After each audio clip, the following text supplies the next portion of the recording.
Muito bem, voltamos a falar direto da página do Jornal Visão Espírita no YouTube e no Facebook para mais uma gota de Espiritismo, mais uma gota de O Livro dos Espíritos. Sejam muito bem-vindos ao nosso canal. Todos os dias um vídeo de 10, 12 minutinhos com perguntas e respostas e comentários sobre o Livro dos Espíritos. Hoje nós vamos estamos no capítulo 3º, Criação, do livro 1º do Livro dos Espíritos, e o item é Diversidade das Raças Humanas.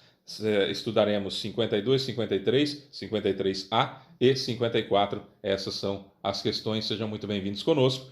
Aproveite, todos os dias temos um vídeo novo, um vídeo diferente com mais questões do Livro dos Espíritos e nesse crescente, né, da ideia de separar definitivamente a ideia de Deus, um sujeito com um cajado na mão, com uma barba longa, com um caderno que fica anotando aquilo que você faz de bom ou de ruim e penalizando a gente com uma ideia perpétua de inferno para, às vezes, delitos absolutamente leves. Quer dizer, você tem uma vida digna inteirinha, no final da vida você se desespera e faz uma tolice qualquer, e aí nessa ideia antiga, né, de antigamente que se entendia de Deus, ele jogava você no inferno eternamente por uma única falta, malgrado, independentemente daquilo que aconteceu durante toda a sua vida. Com o estudo do Livro dos Espíritos, Espiritismo que é uma religião, é uma doutrina que tem religião, que tem ciência, que tem filosofia, para a gente mudar de vida e ser melhor e evoluir e fazer aquilo que o Cristo fez, né? Uma doutrina absolutamente cristã, vem trazendo para a gente a ideia de Deus muito maior do que a gente podia imaginar, muito mais abrangente do que a gente podia supor, muito mais, com muito mais atributos infinitos do que a gente imaginava, já que Deus é infinito em todos os seus atributos e é eterno, sempre existiu e sempre vai existir. Diferente da gente que foi criado e sempre vai existir a partir daí. Né? Um pouquinho diferente as situações, a gente está estudando isso. Nessa diversidade das raças humanas, hoje, 2022, é um pouco mais fácil a gente compreender tudo isso porque tem estudo de fósseis, tem descobertas, tem muito mais material hoje. Então, como a gente já viu no vídeo anterior, Adão e Eva, evidentemente que não existiram na forma que é contada na Bíblia. Aquilo é uma alegoria, né, para nós entendermos, por exemplo, a criação. Mas não existiu daquela forma, até porque não daria para popular todo mundo com 8 bilhões de pessoas, tendo ainda entre Adão e Eva um período que teria acontecido, que seria o dilúvio, né, mundial, e que teria extirpado a vida na Terra outra vez. Quer dizer, não dá tempo de termos 8 bilhões de pessoas, evidentemente, não é? Mas não só isso, né? A ideia de pluralidade das diferenças, né? Porque são muito grandes as diferenças entre povos, entre pessoas, entre organismos e tudo mais. E a gente vai ver um pouquinho agora isso na diversidade de raças humanas. Não dá para nós termos uma origem única, né? Adão e Eva começou tudo lá. E aí tantas raças diferentes na raça humana, né? Tantos tipos diferentes na raça humana, evidentemente não cabe, né? Não cabe essa lógica em 2022. Até alguns anos, até 500 anos atrás, até se acreditava nisso mais facilmente. Hoje já é mais difícil, né? Vamos lá, questão 52. De onde provém as diferenças físicas e morais que distinguem as variedades de raças de homens na Terra? Resposta: do clima, da vida e dos hábitos. O mesmo ocorre com dois filhos de uma mesma mãe que, criados um longe do outro e de maneiras diferentes, em nada se assemelhariam no tocante à moral. Aqui no tocante à moral a gente pode até mudar um pouquinho e entender no tocante a valores. Então você pega gêmeos e colocam eles em países diferentes, com famílias diferentes, com culturas diferentes, nós vamos ter pessoas com valores diferentes. Que a moral abrangeria mais a evolução do espírito, né? Então, por falta de uma palavra melhor, lembrando que nós estamos utilizando a tradução da editora M, do Livro dos Espíritos, aqui fica mais fácil a gente entender, pelo nosso estilo de estudo, valores, né? Então, os valores que a gente tem seriam diferentes, a cultura seria diferente. Você pega filhos gêmeos de uma mesma mãe, coloca ele cada um em um país totalmente diferente, com clima diferente, com cultura diferente, com tudo diferente, e eles terão valores diferentes, serão pessoas, malgrado, independentemente da sua aparência, né, serão pessoas absolutamente diferentes, embora são espíritos diferentes, já seriam diferentes. Estamos falando aqui no que concerne à localização no globo terrestre, tá? 53. O homem surgiu em vários pontos do globo? O homem surgiu em vários pontos do globo. Sabe-se que a humanidade começou na África, hoje. Mas sabe-se também que há espíritos que reencarnaram em locais diferentes da África e que quando a civilização, entre aspas, chega em determinados pontos, já há habitantes lá. Aqui na América, quando chegaram no Brasil, tinha gente. Como tinha gente na América Central, como tinha gente na América do Norte. Na Oceania tinha gente também. Como que os aborígenes estavam lá? Ah, mas na época da Pangeia, então o Pangeia, quando os continentes estavam todos juntos, né? Então houve uma migração da África para lá? Muito provavelmente isso aconteceu. Mas, olha essa resposta aqui. O homem surgiu em vários pontos do globo? Resposta: sim, e em diversas épocas. E esta é uma das causas da diversidade das raças. Mais tarde, os homens, dispersando-se nos diferentes climas e aliando-se a outras raças, formaram novos tipos. No livro A Caminho da Luz, dá para ver bem isso, também no livro Exilados de Capela, dá para ver bem isso, essa situação das raças que chegaram de Capela, dos espíritos que tinham seus perispíritos conformados daquela forma, que habitavam esse planeta que orbita a estrela Capela, as estrelas, porque são duas, né, do sistema solar de Capela, são duas estrelas que chamam Capela, e tem um planeta, um desses planetas que orbitam lá, houve o degredo para cá, para a Terra, foram exilados para cá. Esses espíritos se instalaram em pontos diversos do nosso globo. Incas, maias e astecas é um grupo, os egípcios outro grupo, quem mais? A raça adâmica outro grupo, os asiáticos outro grupo, né, que também vieram de Capela.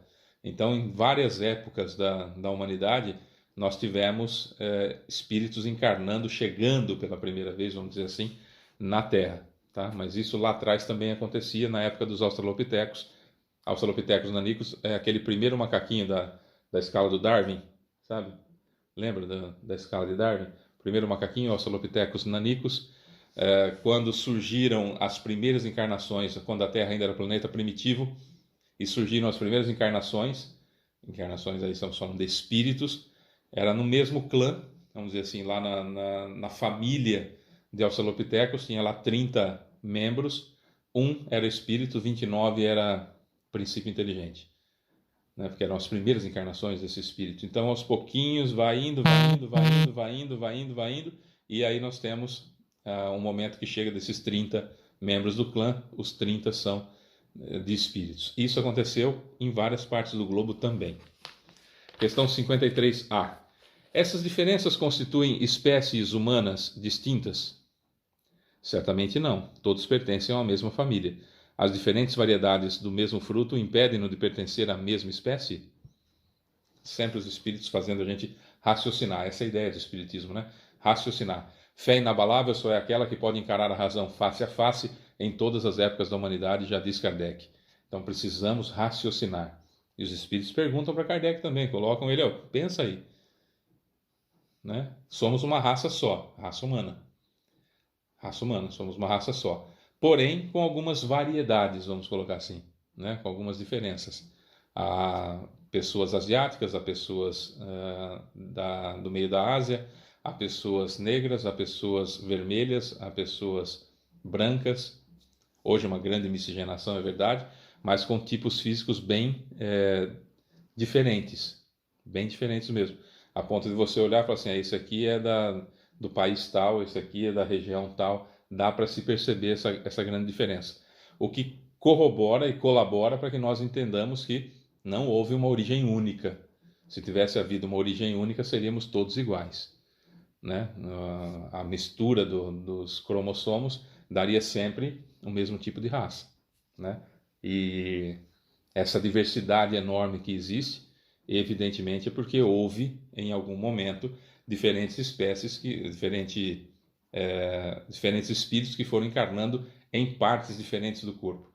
Aconselho você que gosta dessa parte, que pode ajudar na sua evolução, esse conhecimento, o livro A Caminho da Luz, de Emmanuel por Chico Xavier, ou de Chico Xavier por Emmanuel, e Exilados de Capela, de Edgar Armond.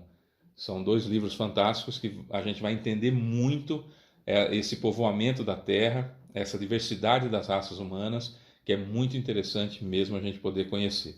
Tá? Questão 54. Se a espécie humana não provém de um só fruto, de uma só origem, os homens devem deixar de se ver como irmãos, já que a gente não é todos originários de Adão e Eva, a gente pode se considerar então não irmãos? Resposta: todos os homens são irmãos em Deus, porque são animados pelo Espírito e tendem a um mesmo objetivo. Vós sempre quereis tomar as palavras ao pé da letra. Aí o Espírito de novo aqui, o Espírito de verdade, Jesus, né, e seus prepostos. Sempre a ideia da letra, né? Sempre a ideia da letra, sem analisar o fundo das coisas. É claro que somos irmãos porque somos criados por Deus e não porque somos originários de Adão e Eva. É muito mais completo e muito mais complexo o assunto. Nós somos irmãos pelo simples fato de termos sido criados por Deus. Todos nós temos uma origem única. Fomos criados simples e ignorantes. O princípio inteligente que deu origem a mim começou lá no mundo, no reino mineral, passou individualizado pelo reino vegetal, passou pelo reino animal e aí surgiu como espírito. Aí eu surgi como espírito, aí você surgiu como espírito, aí nós surgimos como espírito a partir de uma criação divina. Portanto, somos todos irmãos, queiramos, gostemos ou não. Esse é um ponto. E há uma situação interessante também que a gente deve se lembrar, que esse relato está no livro Céu e Inferno, e o subtítulo é Espírito de Castelnaudary. Espírito de Castelnaudary. Está no livro Céu e Inferno. Esse sujeito levam até Kardec e falam, olha, tem uma casa, aspas, mal assombrada, que toda vez que alguém chega lá, sente a presença do Espírito. Pessoas que foram morar lá sentiram até fisicamente a presença desse Espírito e tal. Precisamos tentar descobrir do que se trata. Kardec então faz uma evocação. Invocar, eu me ligo a Jesus. Evocar, eu trago para perto de mim o Espírito. E aí evocaram esse Espírito e ele não conseguia escrever, mesmo com o auxílio do guia espiritual dele, não conseguia escrever na psicografia, principalmente a palavra Deus e tudo mais. Ele tinha certa dificuldade. O relato é muito bonito, convido você a ver no livro Céu e Inferno completo. Estou contando com as minhas palavras, com a minha emoção. E aí, num determinado momento, Kardec descobre que ele matou a esposa, que ele achou que a estava traindo, e matou o irmão dele, com quem ele achava que a esposa a estava traindo, ou estava traindo. E aí ele não foi preso por uma questão de ser um homem de posses e tudo mais, mas ficou amargurado na casa e, quando desencarnou, o seu perispírito tinha a forma que ele se entendia, ou seja, uma roupa rota, rasgada e cheia de sangue, com uma faca na mão, que era como ele se via vivenciando 24 horas por dia o assassinato da mulher que ele amava e do irmão. Bom, isso já havia acontecido há 200 anos. Fazia 200 anos que ele estava naquela situação, vivenciando dia após dia o remorso o corroendo pelo duplo assassinato. Antes disso, aí diz São Luís e Santo Agostinho, que orientam Kardec acerca desse assunto, e dizem o seguinte: olha, esse sujeito, esse espírito da cidade de Castelnaudary, esse sujeito é a segunda encarnação dele na Terra. Antes ele estava em um mundo primitivo. É a segunda encarnação dele na Terra. E na encarnação anterior a essa, que ele matou a esposa e o irmão, ele era de uma tribo de canibais. Ele nasceu em meio a uma tribo de canibais, que foi a primeira encarnação dele na Terra, mais próximo do primitivismo, do primitivo. Então ele saiu de um mundo primitivo, encarnou na Terra numa tribo de canibais, e depois encarnou em Castelnaudary, e aí, na convivência com as pessoas, ainda tinha a brutalidade de querer resolver na base da faca, enfim, se sentiu traídos, independentemente de tê-lo sido ou não, e matou a esposa e matou o irmão. Né? Mas naquela encarnação havia matado só 2. Fábio, mas você está falando só 2 como se fosse... Não, estou falando no sentido da evolução. Ele estava no mundo primitivo, encarnou numa tribo de canibais e nessa encarnação matou só 2. Houve uma melhora, evidentemente. Mas precisa pagar por isso, etc, etc. E vai responder, vai ser responsabilizado por isso, evidentemente, pela lei de causa e efeito. Tá? O que eu quero dizer é o seguinte. 200 anos antes de Kardec, estamos falando de 1600. Para ser uma tribo de antropófagos, uma tribo de canibais em uma encarnação anterior, estamos falando aí por volta de 1400, para arredondar, vai. Se quiser 1300, se quiser ano 1000, vai. Quer dizer, no ano 1000, é depois, mas só para a gente arredondar para mais. No ano 1000 ainda havia espíritos que estavam saindo do mundo primitivo e encarnando na Terra, já que eles tinham condições de encarnar em planeta de provas e expiações, encarnavam pela primeira vez na Terra, como em um planeta de provas e expiações. Então, é aquilo que a gente sempre fala. Na Terra, que ainda é um planeta de provas e expiações, nós temos pessoas que estão, espíritos que estão começando provas e expiações, encarnando pelas primeiras vezes em planetas de provas e expiações, e espíritos que já não têm mais necessidade de encarnar em planeta de provas e expiações, aguardando apenas, às vezes até encarnado, aguardando que a Terra transceda, transporte-se, cresça e evolua para um planeta de regeneração para poder encarnar. Então nós temos toda essa escala, daqueles que estão pela primeira vez em um planeta de provas e expiações, aquele que já, o planeta de provas e expiações já é desnecessário para a evolução daquele espírito. É isso. São muitas informações. Convido vocês que queiram estudar mais a fundo esses 3 livros. Recomendo a vocês. Convido para que leiam. A Caminho da Luz, de Emmanuel por Chico Xavier. Exilados de Capela, Edgar Armond. E O Céu e o Inferno, de Allan Kardec. Eu sou Fábio Pereira. Essa é mais uma gota de Espiritismo. E a gente volta amanhã com mais informações para você. Um beijo enorme e até lá.